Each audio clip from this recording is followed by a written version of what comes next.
Yo guys, welcome back to my channel Divisi Gustavo. Ya, sesama umat muslim saya hanya ingin mengucapkan marhaban ya Ramadan buat kalian yang menunaikan ibadah puasa ya. Nggak kerasa ya kita udah bertemu dengan bulan suci Ramadan ini. Dan pada kesempatan kali ini saya ingin berbagi ilmu agar menjadi amal jariyah ya. Itu tujuan saya membuka YouTube. Dan saya ingin mengucapkan banyak terima kasih kepada kalian yang sudah support channel saya agar lebih maju, dan saya akan lebih semangat mengkonten lagi, dan konten saya akan lebih keren tentunya dengan JLD Tool. Tahu apa ini? Nah, ini adalah sebuah impact wrench ya. Jadi saya sekarang mengkonten dan bongkar-bongkar motor nggak lagi dengan kunci atau obeng, tapi dengan alat yang lebih modern tentunya. Wuih. Nah, saya akan lebih semangat untuk mengkonten, dan tunggu saja video-video menarik lainnya dari channel saya. Tetap di channel saya dan jangan lupa subscribe ya guys. Pada komentar Facebook ada yang menginginkan saya untuk membahas cara pasang RPM digital ya. Nah, ada juga yang bilang tutorial untuk karbon celup. Sebetulnya saya sudah menyiapkan konten tersebut di galeri saya, namun belum diedit dan juga belum diupload. Kemudian saya akan membahas yang mana dulu ya kira-kira. Nah, di sini saya akan bahas yang pasang RPM digital karena videonya cukup singkat ya, dan juga cukup jelas lah tentang apa yang saya bahas di sini. Singkat, padat, dan jelas ya. Langsung saja kita eksekusi, dan seperti apa tutorialnya? Let's go! Ini dia RPM digitalnya, atau lebih disebut tachometer ya, tachometer lah. Nah, ini tuh saya ambil dari merek Panom ya. Sebetulnya bentuknya kayak gini sih, ada yang digital dan juga ada yang analog. Saya pilih yang digital dan langsung kita ke tutorial pemasangannya. Oke, di sini saya sudah tentukan ingin memasangnya tepat di pinggir spion sebelah kiri ya. Kalian bebas bisa pasang di mana saja, namun saya menempatkannya di sini lebih enak dan lebih mudah untuk dilihat. Langsung pasang bautnya, dan cukup satu baut, yaitu baut drat kasar yang untuk nempel di cover ya. Dan kemudian kalian masukkan kabelnya lewat jalur spion sebelah kiri ya. Jadi kita nggak perlu ngebongkar batoknya supaya prosesnya lebih cepat dan tidak rumit. Oke, jika kabelnya sudah ada di sini, kemudian kita perlu melepaskan cover depan agar prosesnya lebih mudah, karena kita perlu mengupas kabel yang ada di dalam ya guys.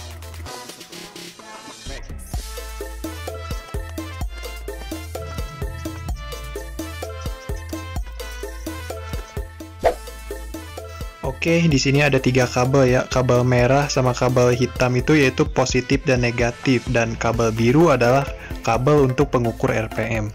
Sebetulnya kabel merah sama kabel hitam ini bisa saya langsung koneksikan kepada kabel-kabel yang udah saya bikin, yaitu kabel untuk jalur ke lampu yang ada di spion sebelah kiri saya. Jadi kita nggak usah ngupas lagi kabel. Tapi jika kalian belum mengupas kabel satupun, kalian bisa mengupasnya lewat sini nih. Nah, di soket ini ada kabel warna hijau strip biru untuk negatif, dan untuk positifnya kita ambil dari lampu kota, yaitu kabelnya warna coklat strip hitam ya. Jadi setiap kita menyalakan motor, maka RPM tersebut langsung nyala seperti lampu speedometer. Contohnya seperti ini guys, ketika motor dihidupkan maka voltmeter langsung nyala. Nah, saya langsung ambil aja negatif sama positifnya bareng ke voltmeter tersebut, yaitu dari positif lampu senja dan negatifnya ambil dari massa ya. Di sini langsung saya hubungkan positif warna merah dan hitam negatif ke lampu voltmeter, maksudnya ke voltmeter digital yang ada di atas tadi ya.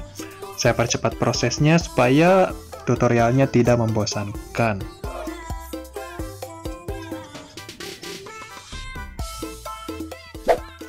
Di sini langsung bisa kita cek kalau tachometernya udah nyala ya.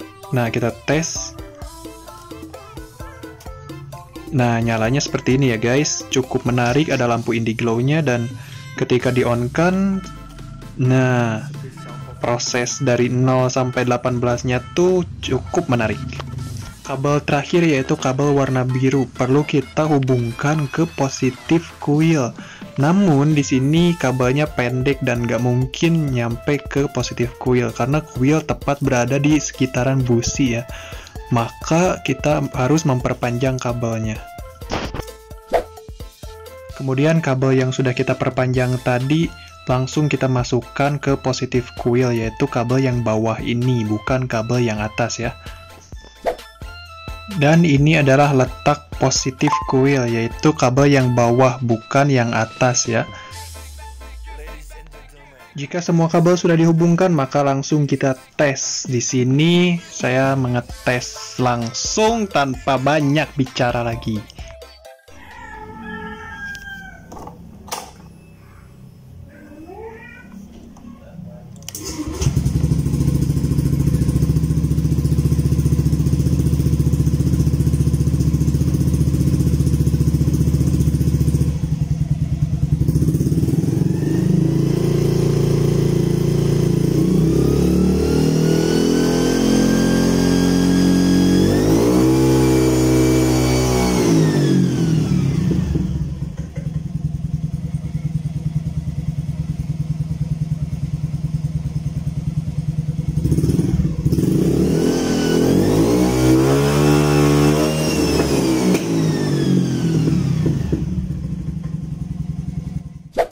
Di sini saya mengganti kabelnya pakai kabel buat listrik rumah atau listrik AC ya. Kabel yang kayak putih gini terlalu tipis dan saya menggunakan kabel yang tebal. Namun RPM ini karena bersikap digital, jadi lampunya kalau di siang hari tidak begitu kelihatan ya guys.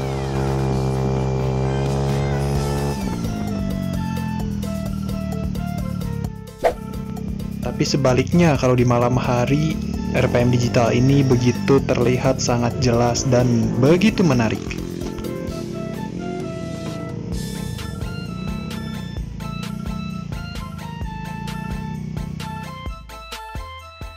Mungkin ada yang bertanya dari antara kalian, Bang, kenapa sih RPM digital ini hanya nyampe ke nomor 4, gak nyampe ke nomor 18?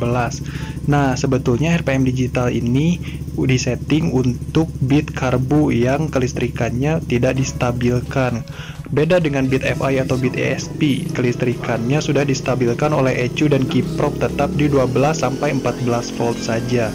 Nah, kuilnya ini bekerja di 12-14 volt, beda dengan bit karbu. Kalau di motor-motor karburator yang kelistrikan atau kuilnya tidak distabilkan, maka tachometer ini bekerja efektif ya guys.